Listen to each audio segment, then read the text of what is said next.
আপনি কি কখনো ভেবে দেখেছেন আপনার জীবনের ঠিক শেষ 60টি সেকেন্ড কেমন হতে পারে?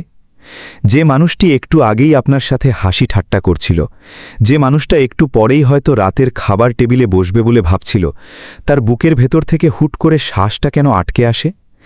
আমরা সবাই মৃত্যুর কথা বলি, পরকালের কথা শুনে বড় হই, কিন্তু ওই ঠিক শেষ 1 মিনিট যখন চোখ দুটো ঝাপসা হতে শুরু করে, ঘরের চারপাশের চেনা মানুষগুলোর গলার আওয়াজ দূর থেকে ভেসে আসা কোনো প্রতিধ্বনির মতো শোনায়, তখন আসলে ওই মানুষটার ভেতরে কি ঘটে? ইসলাম আমাদের এই শেষ মুহূর্তটা সম্পর্কে এমন কিছু সত্য বলেছে যা শুনলে যে কোনো মানুষের গায়ের পশম শিউরে উঠবে। আসলে আমরা জীবন নিয়ে এত হিসাব নিকাশ করি, কাল কি করব, আগামী বছর কোথায় যাব, কত টাকা জমা করব, এসব ভাবতে ভাবতে আমাদের দিন কেটে যায়। অথচ আমাদের মাথার উপর যে নিঃশব্দ সময়টা ঘুরছে, সেটার শেষ সেকেন্ডটা কবে আসবে তা আমরা কেউই জানি না। আজ যে মানুষটি বহুতল ভবনের বারান্দায় দাঁড়িয়ে ঠান্ডা বাতাসে দীর্ঘশ্বাস ফেলছে, সে কি জানে আজ রাতেই তার সেই শেষ 1 মিনিট ঘনিয়ে আসতে পারে? ইসলামী স্কলাররা বলেন, মৃত্যুর ঠিক আগের এই সময়টুকু মানুষটার জীবনের সবচেয়ে বড় আর সবচেয়ে অদ্ভুত একটা সত্যের মুখোমুখি হওয়ার সময়।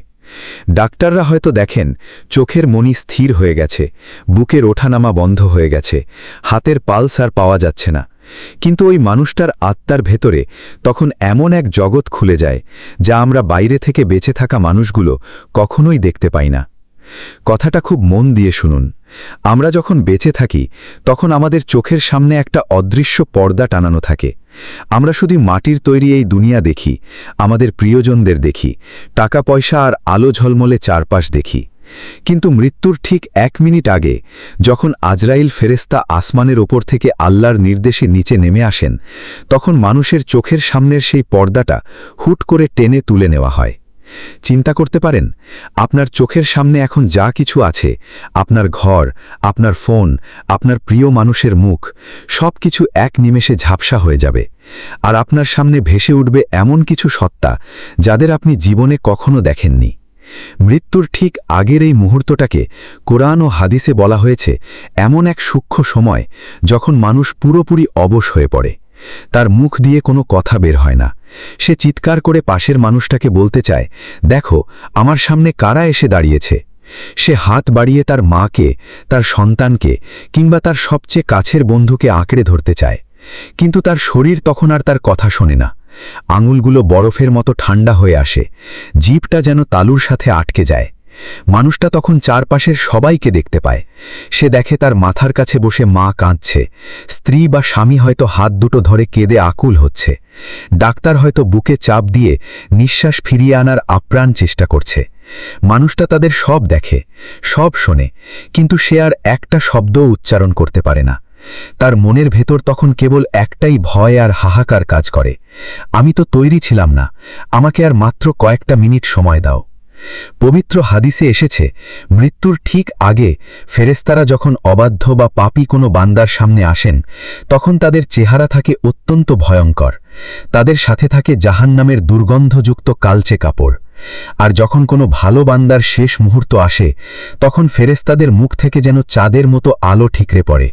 তারা জান্নাতের সুগন্ধিত রেশমি কাপড় নিয়ে নেমে আসেন। এখন একটু ভাবুন তো, ওই শেষ 1 মিনিটে যদি একজন মানুষ দেখে যে তার ঘরের ছাদ ভেদ করে আলোকময় কিছু ফেরেশতা নরম সুরে তাকে ডাকছেন, তখন তার কেমন লাগবে? তার সারা জীবনের সব কষ্ট, সব কান্না, রোগ শোকে তিলে তিলে কষ্ট পাওয়া শরীরটা যেন এক পলকে হালকা হয়ে যায়। সে তখন আনন্দের সাথে এই নশ্বর দুনিয়া ছেড়ে চলে যাওয়ার জন্য প্রস্তুত হয়ে যায়। কিন্তু এর উল্টো দৃশ্যটা কেমন হতে পারে?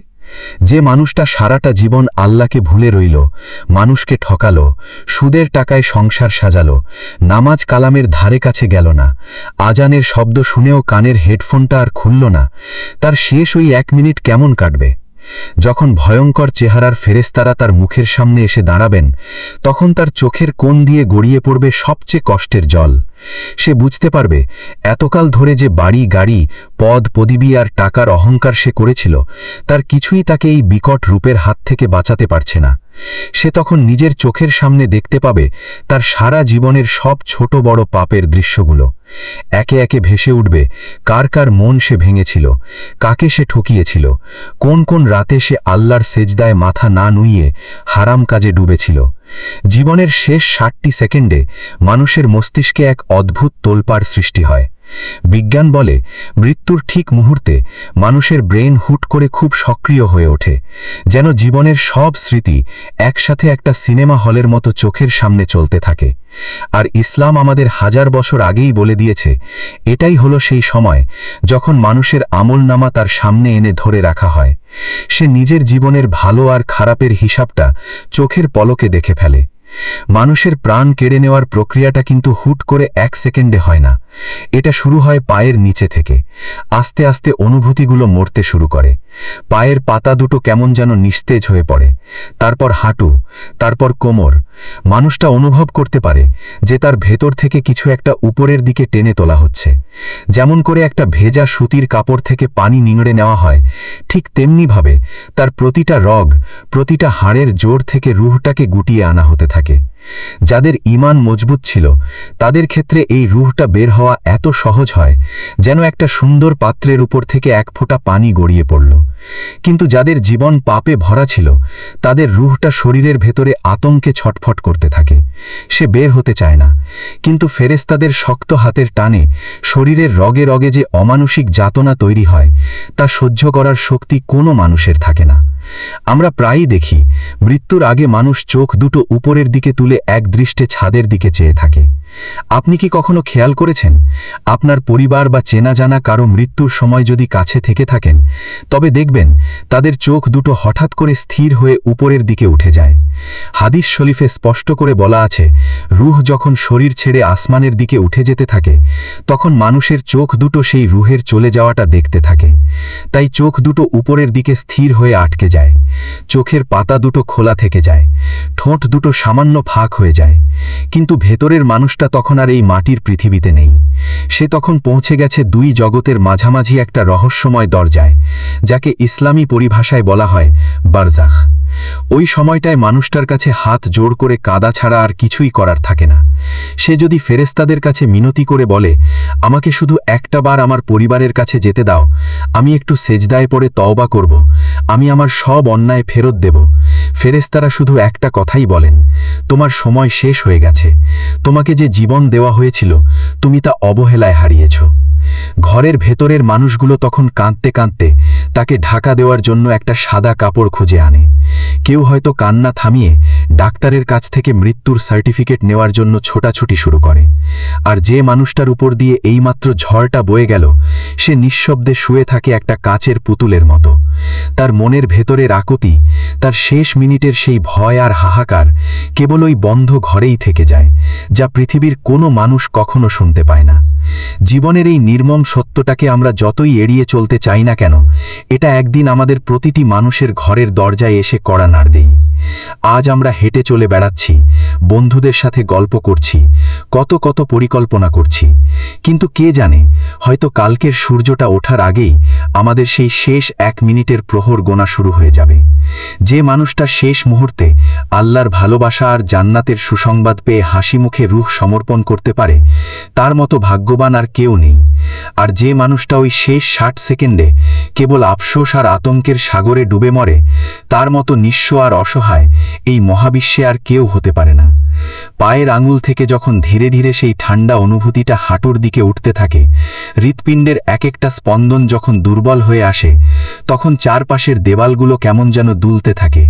মানুষটা বুঝতে পারে তার এই মাটির শরীরের মেয়াদ আর মাত্র কয়েকটা সেকেন্ড বাকি।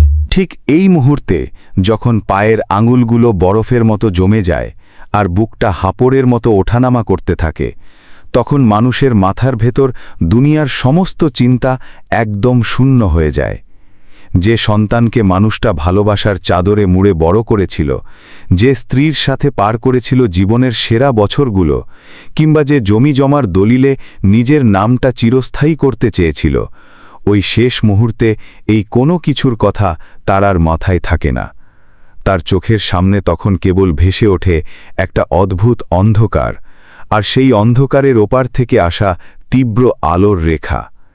ইসলামী রেওয়ায়েতে এসেছে, রুহ যখন নাভি পেরিয়ে আস্তে আস্তে বুকের ছাতি এবং গলার কাছে এসে জড়ো হতে থাকে, ওই সময়টাকে কোরআনে বলা হয়েছে হুলকুম বা কণ্ঠনালীর শেষ সীমানা। জীবনের একদম শেষ ৩০ বা ৪০ সেকেন্ডে যখন দমটা গলার কাছে এসে আটকে যায়, তখন মানুষের কান দুটো দিয়ে আর দুনিয়ার আওয়াজ প্রবেশ করে না। আপনার প্রিয় মানুষটি হয়তো আপনার কানে কানে ইয়াসিন সূরা পড়ে শোনাচ্ছে, কেউ হয়তো আপনার মুখে দুফোঁটা জমজমের পানি দেওয়ার জন্য চামচটা এগিয়ে আনছে, কিন্তু আপনি কেবল দেখতে পাবেন তাদের ঠোঁট দুটো নড়ছে। কোনো শব্দ আপনার ভেতরে পৌঁছাবে না। কেন জানেন? কারণ ততক্ষণে মৃত্যুর ফেরেশতা হজরত আজরাইল আলাইহিসসালাম আপনার মাথার পাশে এসে আসন গ্রহণ করেছেন। কোরআনে আল্লাহ তাআলা খুব স্পষ্ট করে বলেছেন, যখন রূহ গলার কাছে এসে পৌঁছায়, তখন তোমরা কেবল অসহায় হয়ে তাকিয়ে থাকো, আর আমি তোমাদের চেয়েও তার বেশি নিকটে থাকি, কিন্তু তোমরা তা দেখতে পাও না। চিন্তা করে দেখুন তো, ঘরের চারপাশ ভর্তি মানুষ, প্রিয়জনেরা কান্নায় ভেঙে পড়ছে, অথচ আপনার ঠিক মাথার কাছেই দাঁড়িয়ে আছেন মৃত্যুর ফেরেশতা। এই দৃশ্যটা কেমন শিহরণ জাগানো!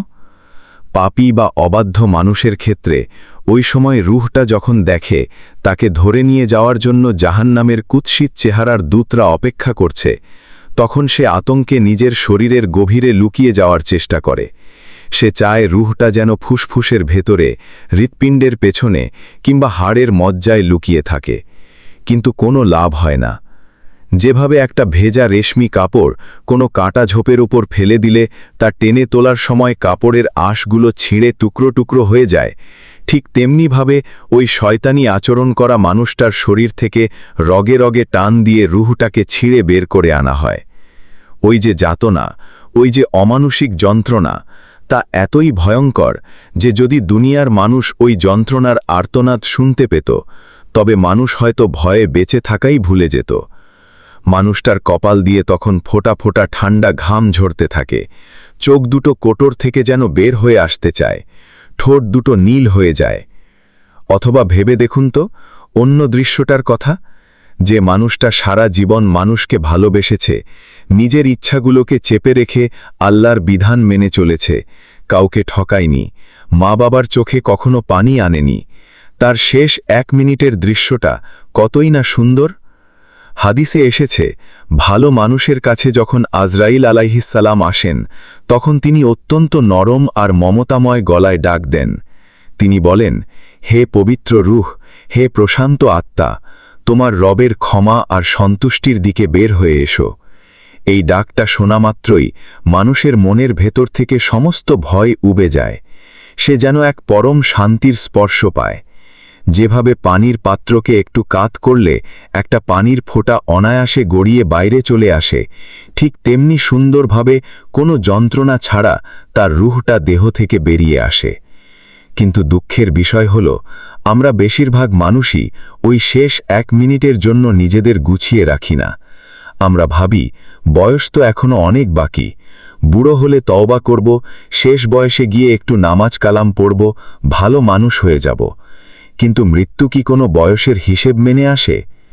আজ যে যুবকটি বাইক নিয়ে বন্ধুদের সাথে আড্ডায় মেতে আছে, সে কি জানে আজ বিকেলেই হয়তো কোনো এক দূরালয়ের বাসের নিচে তার জীবনের গল্পটা থেমে যেতে পারে? আর থামার ঠিক আগের শেষ 1 মিনিটে সে যখন রক্তে ভেসে যাওয়া পিচ ঢালা রাস্তায় শুয়ে আকাশের দিকে তাকাবে, তখন তার কাছে কোনটা বেশি মনে পড়বে? তার বন্ধুদের সাথে কাটানো আড্ডার মুহূর্তগুলো, নাকি আল্লাহর দরবারে সেজদা না করার আফসোস? মৃত্যুর ঠিক আগের এই মুহূর্তটায় মানুষের ইবলিশ শয়তানও কিন্তু বসে থাকে না। জীবনের শেষ মুহূর্তটা হল শয়তানের শেষ বাজি। সে জানে এই মানুষটা যদি শেষ নিঃশ্বাস ফেলার আগে মুখে লা ইলাহা ইল্লাল্লাহ উচ্চারণ করে যেতে পারে, তবে তার সারা জীবনের সব পাপ ক্ষমা হয়ে যাবে। তাই শয়তান মানুষের জীবনের সবচেয়ে দুর্বল মুহূর্তে তার সামনে এসে দাঁড়ায়। বিভিন্ন বর্ণনায় এসেছে, তৃষ্ণায় যখন মানুষের বুক ফেটে যায়, যখন গলার ভেতরটা মরুভূমির মতো শুকিয়ে কাঠ হয়ে যায়, তখন শয়তান পানির পেয়ালা হাতে মানুষের সামনে দেখা দেয়। সে বলে, তুমি যদি বলো আল্লাহ বলতে কেউ নেই, তবেই এই 1 ফোঁটা পানি তোমাকে দেব। কতটা কঠিন সেই পরীক্ষা ভেবে দেখুন একবার। শরীর অবশ, জ্ঞান প্রায় যায় যায়, চারপাশের আলো নিভে আসছে, বুকের ভেতর হাঁসফাঁস যাতনা, তার ওপর তৃষ্ণায় বুক ফেটে যাচ্ছে। এই সময়টায় যার বুকের গভীরে ঈমানের দৃঢ় বিশ্বাস ছিল না, যে সারাটা জীবন মুখে আল্লাহর নাম জপেনি, তার পা অমনি পিছলে যায়। সে শেষ মুহূর্তে এসে নিজের ঈমানটুকু হারিয়ে বসে। আর যে মানুষটা সুখে দুঃখে সর্বদা আল্লাহর ওপর ভরসা রেখেছিল, আল্লাহ তাআলা সেই বান্দাকে রক্ষা করেন। ফেরেশতারা এসে শয়তানকে তাড়িয়ে দেন এবং বান্দার মুখে তাওহীদের বাণী জারি করে দেন। মানুষের রুহটা যখন পা থেকে টেনে বুকের দিকে আনা হয়, তখন মানুষের সমস্ত বাহ্যিক শক্তি শেষ হয়ে যায়। সে আর নিজের হাতটা একটু নাড়াতে পারে না। আপনি যদি তার হাতের মুঠোয় নিজের হাতটা দিয়ে রাখেন, তবে দেখবেন তার আঙুলগুলোর শক্তি হারিয়ে যাচ্ছে। সে আর আপনার হাতটা চেপে ধরতে পারছে না। যে শরীরটাকে প্রতিদিন সাবান দিয়ে মেজে মেজে পরিষ্কার করা হতো, যে চুলে দামি তেল বা জেল লাগানো হতো, যে শরীরটাকে সাজানোর জন্য কত কত ব্র্যান্ডের জামাকাপড় কেনা হতো, ওই শেষ 20 সেকেন্ডে সেই মাটির শরীরটা একটা ভারী পাথরের মতো অচল হয়ে পড়ে থাকে। মানুষের সমস্ত রূপ, সমস্ত সৌন্দর্য, সমস্ত অহংকার এক মুহূর্তেই মাটির সাথে মিশে যাওয়ার জন্য তৈরি হয়। কোরআনে আল্লাহ তাআলা একটা হৃদয় বিদারক কথা বলেছেন। আল্লাহ বলেন, মানুষ তখন বলে, হায় আমি যদি মাটির সাথে মিশে যেতাম, হায় আমি যদি আমার এই জীবনের জন্য আগে থেকে কিছু পাঠাতাম। কিন্তু ওই সময়ের কান্নার কোনো দাম নেই, ওই সময়কার তওবার কোনো কবুলিয়াত নেই। কারণ নিয়ম অনুযায়ী সূর্য যখন পশ্চিম দিকে ওঠে কিংবা প্রাণ যখন গলার কাছে এসে আটকে যায়, তখন তওবার দরজা চিরতরে বন্ধ হয়ে যায়। মানুষটা তখন দেখতে পায় তার জীবনের আমলনামাটা বন্ধ করে দেওয়া হচ্ছে। যে ফেরেশতারা তার ডান আর বাঁ কাঁধে বসে এতকাল ধরে প্রতিটা ভালো আর খারাপ কাজের হিসেব রাখছিলেন, তারা তাদের কলমটা গুটিয়ে নিচ্ছেন। জীবনের শেষ পাতায় শেষ ফোঁটা কালিটা পড়ে গেছে, আর কিচ্ছু লেখার নেই, আর কোনো সুযোগ নেই একটা ছোট ভালো কাজ করার। আপনার যদি কখনো সুযোগ হয় কোনো মানুষের একদম শেষ নিঃশ্বাস ফেলার মুহূর্তটা নিজের চোখে দেখার, তবে একটু খেয়াল করে দেখবেন মানুষের বুকের ছাতিটা শেষবারের মতো একটা গভীর শ্বাস নেওয়ার জন্য ওপরে ওঠে, তারপর খুব ধীরে ধীরে নেমে যায়, আর কখনোই ওপরে ওঠে না। ভেতরের পাখিটা খাঁচা ভেঙে চিরতরে উড়ে যায় এমন এক জগতে, যেখান থেকে আর কোনোদিন কেউ ফেরত আসে না। কোনো চিঠি পাঠানো যায় না, কোনো মেসেজ দেওয়া যায় না। ঘরের মানুষগুলো তখন তাকে জড়িয়ে ধরে কাঁদতে শুরু করে। কেউ হয়তো ডুকরে কেঁদে উঠে বলে, তুমি আমাকে একা ফেলে কোথায় চলে গেলে? কিন্তু ওই রুহটা তখন অনেক উঁচুতে, আসমানের দিকে ভেসে চলেছে। সে ওপর থেকে তার নিজের নিষ্প্রাণ দেহটাকে দেখতে পায় তার স্বজনদের কান্না। সে যদি খারাপ রূহ হয়, তবে চিৎকার করে বলে, আমাকে কোথায় নিয়ে যাচ্ছ তোমরা? আর যদি ভালো রূহ হয়, তবে বলে, আমাকে দ্রুত আমার রবের কাছে নিয়ে চলো, আমাকে মুক্তি দাও। জীবনের এই 60টি সেকেন্ড আমাদের সবার জীবনেই আসবে। প্রশ্ন শুধু একটাই, কি আমরা সেই মুহূর্তটার জন্য সত্যি সত্যি তৈরি হতে পারছি, নাকি দুনিয়ার রঙিন আলোয় অন্ধ হয়ে আমরাও সেই ভয়ঙ্কর আফসোসের দিকেই হেঁটে যাচ্ছি? পায়ের পাতার সেই নিস্তেজ অনুভূতি আর গলার কাছে আটকে যাওয়া শেষ নিঃশ্বাসটার মুখোমুখি তো আমাদের হতেই হবে। তখন আমাদের সাথে আর কিছুই থাকবে না, কেবল থাকবে আমাদের আমল আর রবের রহমত। গলার কাছে আটকে থাকা শেষ নিঃশ্বাসটা যখন এক বুক হাহাকার নিয়ে বাইরে বেরিয়ে আসে, ঠিক তখনই মানুষটার ইহকালের সাথে পরকালের সমস্ত যোগাযোগ এক মুহূর্তে ছিন্ন হয়ে যায়। ওই যে চোখ দুটো স্থির হয়ে শূন্যের দিকে চেয়ে রইল, ওটাই হলো এই বিশাল পৃথিবীর সাথে তার শেষ দেখা। এরপর শুরু হয় জীবনের আসল গল্প, যে গল্পের কোনো শেষ নেই, যে গল্পের কোনো শেষ পাতা নেই। আমরা এতকাল ধরে যে বাড়িটাকে নিজের বলে বুক দিয়ে আগলে রেখেছিলাম, যে বিছানায় একটু শান্তির জন্য গা এলিয়ে দিতাম, মৃত্যুর ঠিক কয়েক মিনিট পরেই কিন্তু আমাদের সেই ভালোবাসার ঘরটা পর হয়ে যেতে শুরু করে। খেয়াল করে দেখেছেন, মানুষটা মারা যাওয়ার পরপরই ঘরের লোকজন তাড়াহুড়ো করে তাকে খাটিয়ায় শোয়ানোর ব্যবস্থা করে। মেঝের ওপর একটা পাটি বিছিয়ে তার ওপর শরীরটাকে শুইয়ে দেওয়া হয়, কারণ তখন আর সেই দামি ম্যাট্রেসে তাকে রাখা হয় না। যে মানুষটাকে ছাড়া একদিনও পরিবার চলত না, কিছুক্ষণ যেতে না যেতেই তার গায়ের সেই চেনা গন্ধটা বদলে যেতে শুরু করে। আত্মীয় স্বজনরা নিচু স্বরে বলাবলি করতে থাকে, কখন দাফন করা হবে, বেশি দেরি করা ঠিক হবে না, শরীর নষ্ট হয়ে যাবে। চিন্তা করুন কতটা অসহায় আমরা, যার জন্য সারাটা জীবন কত অন্যায় করলাম, কত রাত জেগে টাকা উপার্জন করলাম, সেই শরীরটাই নাকি কয়েক ঘন্টার মধ্যে পচে যাওয়ার ভয়ে সবাই তড়িঘড়ি করে মাটির নিচে চাপা দেওয়ার জন্য ব্যস্ত হয়ে পড়ে। ইসলামী আলেমরা বলেন, মানুষকে যখন গোসল দেওয়ার জন্য সেই কাঠের তক্তায় শোয়ানো হয়, তখন সেই রুহটা তার শরীরের আশপাশেই ঘোরাফেরা করে। যখন গরম পানি দিয়ে তার শরীরটা ধুয়ে দেওয়া হয়, যখন সাদা রঙের সেই 3টি টুকরো কাপড়ের কাফনে তাকে পেঁচানো হয়, তখন আত্মাটা নিজের মাটির দেহটার দিকে তাকিয়ে নীরবে অশ্রুপাত করে। সে দেখে গতকালও যে আঙুলে সোনার আংটি বা দামি ঘড়ি শোভা পাচ্ছিল, আজ সেই হাত দুটো একেবারে খালি, সাদা কাপড়ের ভেতর শক্ত করে বাঁধা। তারপর আসে সেই মুহূর্ত যখন মানুষটাকে 4 জনের কাঁধে চেপে কবরস্থানের দিকে নিয়ে যাওয়া হয়। এটাকে বলা হয় জীবনের শেষ যাত্রা। রাস্তা দিয়ে যখন জানাজার খাটিয়াটা হেঁটে যায়, চারপাশের মানুষগুলো হয়তো এক মুহূর্তের জন্য থমকে দাঁড়ায়। কেউ হয়তো জিজ্ঞেস করে, কে মারা গেছে ভাই? উত্তর শুনে আবার তারা নিজেদের কাজে ব্যস্ত হয়ে পড়ে। অথচ এই 4 কাঁধে চড়া মানুষটিও একদিন হয়তো এই পথ দিয়েই হেঁটে গিয়েছিল। কারো মৃত্যু সংবাদ শুনে হয়তো একটা দীর্ঘশ্বাস ফেলে নিজের কাজে চলে গিয়েছিল। আজ সে নিজেই অন্য কারো দীর্ঘশ্বাসের কারণ। কবরের পাশে যখন সবাইকে দাঁড় করিয়ে জানাজার নামাজ পড়া হয়, তখন কিন্তু মৃত মানুষটার সমস্ত হিসাব বন্ধ। আপনি জীবনে কত বড় পদে চাকরি করেছেন, আপনার ব্যাংক ব্যালেন্স কত ছিল, আপনার কয়টা বিলাসবহুল গাড়ি ছিল, আল্লাহর দরবারে এই কোনো কিছুর 1 পয়সা দামও নেই। সেখানে কেবল দেখা হয় একটা জিনিস, আপনি কি আপনার রবের সামনে সেজদানত হতেন? আপনার হৃদয়টা কি পরিষ্কার ছিল? আর এরপরই আসে সেই সবচেয়ে অন্ধকারময় সময়, যখন মানুষটিকে 3 হাত মাটির সেই অন্ধকার কুঠুরিতে নামিয়ে দেওয়া হয়। একে একে বাঁশের কঞ্চি আর কাঁচা মাটির ছাঁচ দিয়ে গর্তটা বন্ধ করে দেওয়া হয়। আপনার মা, আপনার বাবা, আপনার স্ত্রী কিংবা আপনার সবচেয়ে প্রিয় সন্তান, যাদের জন্য আপনি জীবনের সবটুকু বিলিয়ে দিয়েছিলেন, তারাই নিজের হাতে কোদাল তুলে নিয়ে আপনার বুকের ওপর মাটি চাপা দিতে থাকে। মাটি দেওয়া শেষ হলে সবাই যখন ধুলোমাখা হাত দুটো ঝাড়তে ঝাড়তে ধীরে ধীরে কবরস্থান ছেড়ে নিজের ঘরের দিকে হেঁটে চলে যায়, তখন সেই মাটির নিচে তৈরি হয় এক অদ্ভুত নিস্তব্ধতা। হাদিস শরীফে এসেছে, কবর ছেড়ে চলে যাওয়া মানুষগুলোর জুতোর শব্দ যতক্ষণ না পুরোপুরি মিলিয়ে যায়, ততক্ষণ মৃত মানুষটি সেই শব্দ শুনতে পায়। সে বুঝতে পারে সবাই তাকে এই অন্ধকার ঘরে একেবারে একা ফেলে চলে যাচ্ছে। কেউ তার সাথে থাকবে না, কেউ আর 1 সেকেন্ডের জন্য এসে তার পাশে বসবে না। ঠিক ওই সময় কবরের 2 পাশের দেওয়ালগুলো চেপে আসতে শুরু করে। যে মানুষটা আল্লাহর অবাধ্য হয়ে জীবন কাটিয়েছে, তার জন্য কবরের মাটি এত জোরে চেপে ধরে যে তার এক পাশের পাঁজরের হাড় অন্য পাশের পাঁজরের ভেতর ঢুকে যায়। আর ঠিক তখনই অন্ধকার ভেদ করে নেমে আসেন 2 ফেরেশতা, মুনকার আর নাকির। তাদের গম্ভীর আর বিকট কণ্ঠের আওয়াজে কবরের চারপাশ কেঁপে ওঠে। তারা এসে 3টে প্রশ্ন করেন, তোমার রব কে? তোমার দিন কি? আর এই ব্যক্তিটি অর্থাৎ রাসূলুল্লাহ সাল্লাল্লাহু আলাইহি ওয়াসাল্লাম কে ছিলেন? যে মানুষটা দুনিয়াতে মন থেকে ঈমান এনেছিল, যার জীবনটা ছিল আমলময়, সে খুব সহজেই শান্ত কণ্ঠে এই প্রশ্নগুলোর উত্তর দিয়ে দেয়। তখন তার কবরের সাথে জান্নাতের যোগাযোগ করে দেওয়া হয়।